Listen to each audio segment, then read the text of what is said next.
It's Billy from the Bronx. And I gotta tell you something. It's our history lesson for today. You know what? During World War II, over 10,000 Italians were actually interned. 10,000. They were separated from the families and taken to Missoula, Montana. Oh, God, that's just punishment enough to go to Missoula, Montana. Who wants to go there?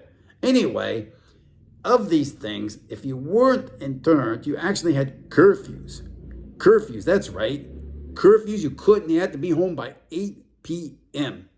You can't tell anybody that you're an Italian to go home by 8 p.m. It's not going to happen. You got to go party, got to do this. My wife can't even get me home by 8 p.m.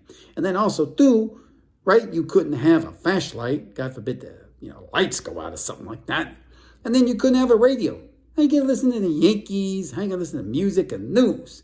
So these Italian restrictions weren't good, and you could lose your job because guess what? You had a curfew. Also, too, God bless him, Joe DiMaggio, he actually went with his brothers and went to World War II. But Joe actually had a restaurant. He couldn't even run his own restaurant because his parents, they had curfews.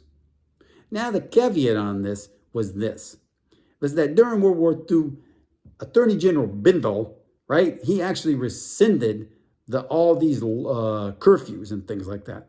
But the bad thing was he also made the people in the internment camps stay there.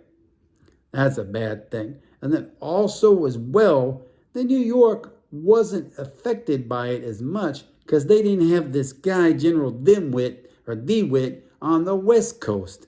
That's why you hear more stories on the West Coast of Italians being hurt by the internment. They interned so many Italians that in San Francisco, they couldn't get any seafood. Because guess what? They interned them and there were curfews. Oh, for God's sakes, I don't get it. So that's your history lesson today from Billy from the Bronx.